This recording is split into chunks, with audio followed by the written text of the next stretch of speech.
Le verbe assimilé, el fi'lul mithal. À retenir, hein, le verbe concave qu'on a appris dans le tome 1, el fi'l al ajwaf, qui est une lettre, qui est un verbe qui détient une lettre de maladie. Le verbe assimilé, en français, si on peut le traduire ainsi, il s'agit d'un verbe ayant pour première de radical une des lettres de illa, de maladie, de défectuosité. C'est le waou ou le ya. Donc c'est un verbe qui a commencé par un waou, en première de radical. Ou bien par un ya. C'est beaucoup plus rare. Mais en général, c'est par un waou. On appelle ça donc un fi'l mithal. Et un verbe qui a une lettre de maladie en deuxième de radical. Donc la deuxième de radical est une lettre de maladie. C'est un fi'l ajwaf, un verbe concave. Et le verbe qui porte une lettre de maladie en troisième de radical est un fi'l naqis, ou également appelé mu'tal al-akhir, malade de la fin, ou diminué. Ces verbes-là, comme masha, yamshi, da'a, yad'u, qui ont lettre de maladie à la fin, on étudie leur conjugaison au début de l'an prochain, Inch'Allah, début de la 3e année. Alors, le verbe assimilé, le fi'l al-mithal, comme je vous l'ai dit, c'est un verbe qui commence par un waw ou bien par un ya. Grand 1. Conjugaison du fi'l mithal de forme simple. En quoi il va être différent? J'avais commencé à expliquer jeudi. Le verbe mithal, c'est au passé qu'il n'y aura aucune différence. Au passé, c'est un verbe totalement normal. Le waw, il reste en place et il n'y a rien qui se passe. Exemple, le verbe wajada, wajada, trouver. Wajadtu, wajadta, wajadti, wajada, wajadat, wajadna, wajadtum, etc. Au passé, aucun problème. Comme un verbe sain. Al-fi'l salim. Un verbe sain, il n'y a aucun problème. La lettre de illa, elle reste en place. Du coup, pourquoi je fais une leçon? Parce que à l'inaccompli, c'est un peu différent de ce qu'on a appris. Qu'est-ce qui va se passer à l'inaccompli? Au mudari' et du coup à l'impératif, parce que comme vous savez, l'impératif, il vient de l'inaccompli. Eh bien, à l'inaccompli et au mudari', ou plutôt au mudari', à l'inaccompli et à l'impératif, le waouh va être supprimé. Le waouh de la première de radical sera supprimé obligatoirement à toutes les personnes de la conjugaison. À la voix active, hein, quand on est à la voix active, contraire de la voix passive. Ça, la voix passive, c'est l'avant-dernière, c'est la dernière leçon de cette année, la voix passive. C'est le fait de dire, par exemple, qutila, il a été tué. C'est la voix passive. Yaqtulu, qatala, il a tué. Voix active. Il fait l'action. Qatala. Qutila, il a été tué. Il a subi l'action. C'est ce qu'on appelle la voix passive. Donc, lorsque le verbe il a la voix active, donc ce qu'on utilise depuis 2 ans maintenant, voix normale, d'accord, quand il fait l'action, eh bien, le waouh à toutes les personnes doit être supprimé. C'est tout. Lorsque la voix médiane sera une kasra. Car on va voir, lorsque la voix médiane sera une kasra. Des fois, quand ça sera une fatha, le waouh il va être également supprimé. Mais pas tout le temps. On verra dans quel cas. Alors, c'est parti. Premier exemple. Wasala. Après, je vous laisse faire la suite. Wasala, c'est le verbe arriver, ou le verbe lier, ou relier. Normalement, si on conjuguait normal, donc ils ont une kasra, hein, en voyez médiane, ils ont tous ces mots-là, ils ont une kasra. Si on conjugue normalement, ça donnera quoi? Wasala, si je conjugue avec un i, ça devait donner yaousilou. Normalement, si je conjugue comme j'ai appris. Yaousilou. Ce que la règle me dit, c'est lorsqu'on a un verbe fi'l ajwaf, fi'l mithal, pardon, un verbe assimilé, qui débute par un waouh. Lorsque la voyelle médiane à l'inaccompli est une kasra, eh bien, à coup sûr, le waouh sera supprimé. À toutes les personnes. C'est pourtant pas très lourd, hein. Yaou. Le son aou n'est pas lourd en arabe. Maout, khaouf, on le voit. Mais là, comme c'est dans un verbe et que c'est à toutes les personnes qu'on entendra ce son-là, ils ont préféré l'enlever. Yaou silou, non, yasilou. Ils vont simplement le supprimer et relier le préfixe à la deuxième de radical. Yasilou. Voilà. Donc, il te suffit après pour la conjugaison de changer les préfixes atatayata et les terminaisons. Donc, j'arrive, asilou.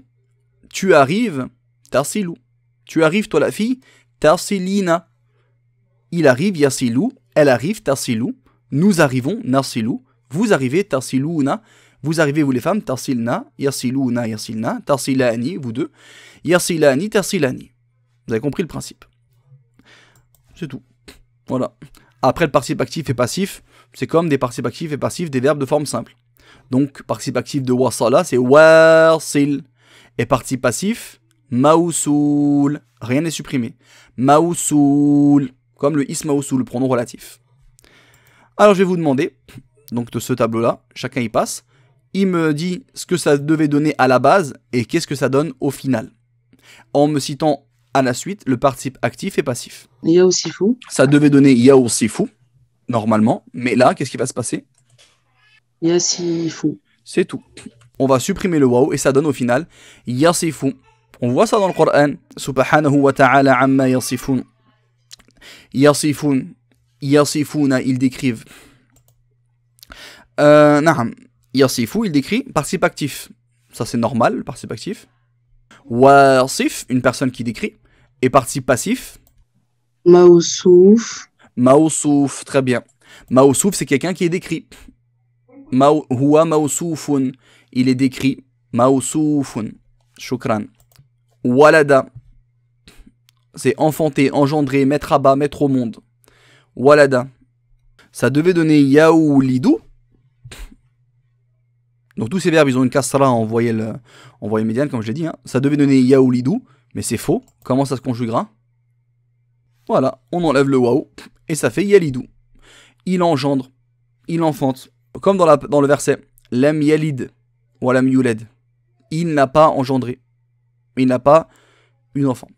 Yalidou. Dis-moi comment on dit celui qui engendre, celui qui est le géniteur. Walid, c'est une façon de dire papa, un père. Walid, c'est un géniteur.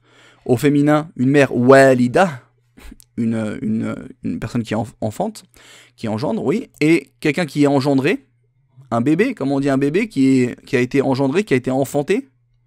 Maouloud, quelqu'un qui est maouloud, c'est un bébé, c'est un nouveau-né. Il a été enfanté, il a été engendré.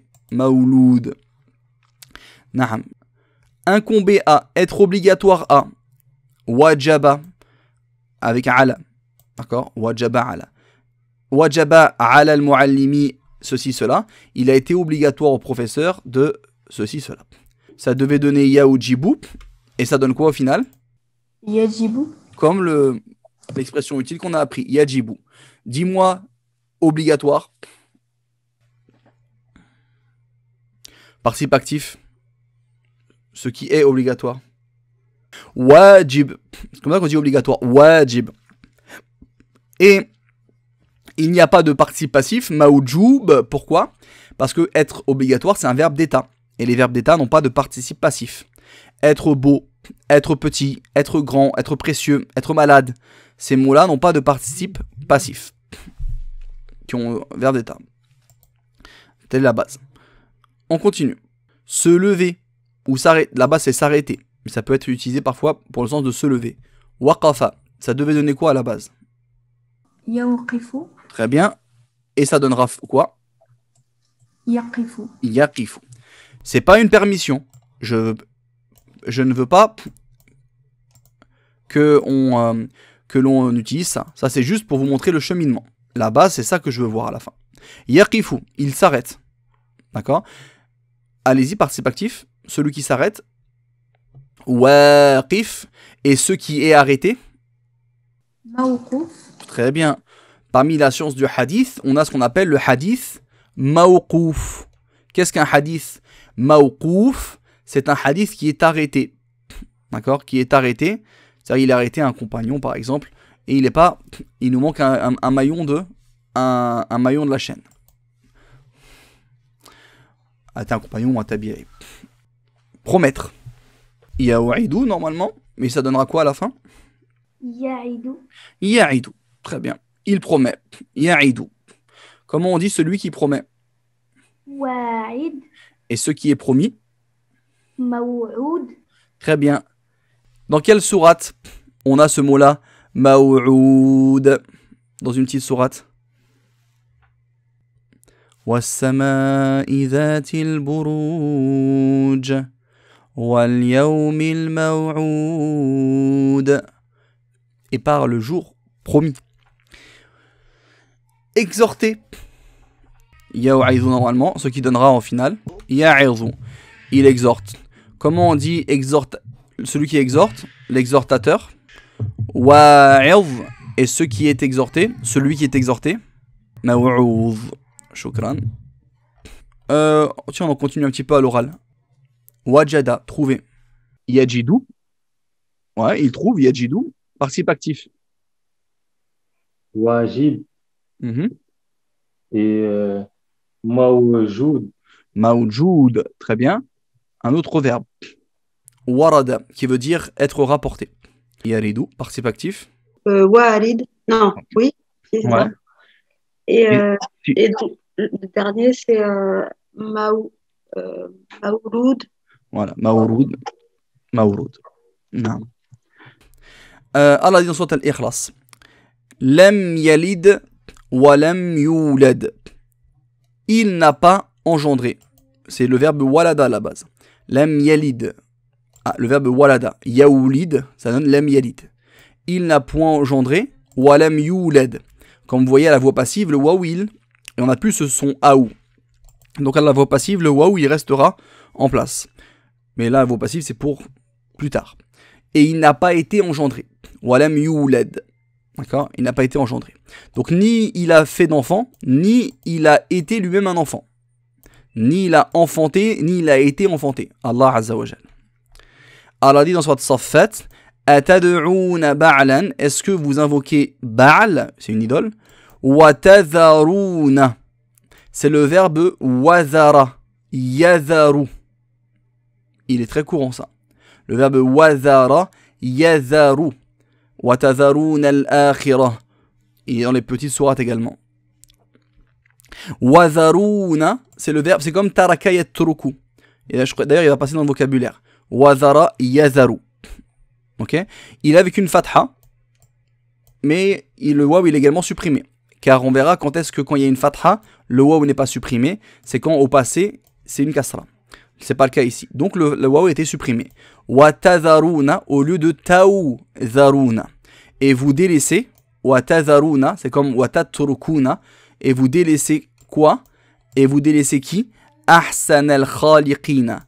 Le ahsan, le meilleur des khaliqin. Le plus hasan, le plus bon des khaliqin, des créateurs. D'accord? Allah tabaraka wa ta'ala. Al-khaliqin.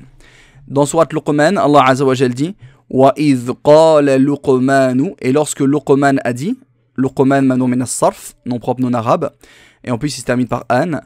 Lorsque Luqman a dit Libnihi à son fils, dira quelqu'un avec lui, Libnihi à son fils, wa huwa ya'idhuhu, alors qu'il l'exhortait, alors qu'il l'exhorte, ya'idhuhu. C'est le dernier verbe là, wa'adha. Normalement c'était ya'u'idhu, mais comme on doit appliquer la règle, on supprime le waou, ya'idhu, alors qu'il l'exhorte. On verra ça, c'est un hal, hein, quand on a un waou et une phrase nominale qui suit, wa huwa. Huwa c'est mutada et le khabar c'est ya'idhu. Quand tu vois ça, wa huwa, wa hum, eh bien sache que il a de fortes chances qu'il s'agisse d'un hal. Donc on traduira par alors que, tout en. Et lorsque Luqman a dit à son fils tout en l'exhortant, alors qu'il l'exhortait, ça indique deux actions qui se font en même temps. Il a dit et il a dit en l'exhortant. Wa huwa ya'idhuhu au lieu de ya'u'idhuhu. Le waw a été supprimé. Et il l'exhorte. Qu'est-ce qu'il lui a dit à son fils? Ya bunayya. C'est un diminutif de ibni mon fils. Bunayya, c'est une abréviation pour dire mon petit-fils. D'accord? Mon petit bout de chou. Ya bunayya, oh mon tendre fils. Ya bunayya, la tushrik, interdiction. La plus mon dans la majzoum. La tushrik, ashraka yushriku. La tushrik, n'associe pas. Billahi, à Allah, en Allah, dans le sens shay'an. La tushrik billahi shay'an, dans le sens. N'associe pas à Allah. Ne donne pas d'associer à Allah. Inna shirka, certes l'association, le polythéisme, vouer un acte d'adoration à autre que Dieu. La zulmun azimun, c'est le khabar de inna, est vraiment zulmun azimun, une immense injustice. Et le la que vous voyez ici, c'est le même la que l'on voit innal insana lafi khusrin, que l'on met au khabar de inna. c'est pour insister. On appelle ça un lem el-muzahlaqa, qu'on voit cette année, Inch'Allah, dans les expressions utiles. Inna shirka la zulmun azim, c'est pour dire certes, le polythéisme, l'association est vraiment zulmun azim. C'est une manière d'insister dans une phrase nominale. Et ça n'a aucune influence.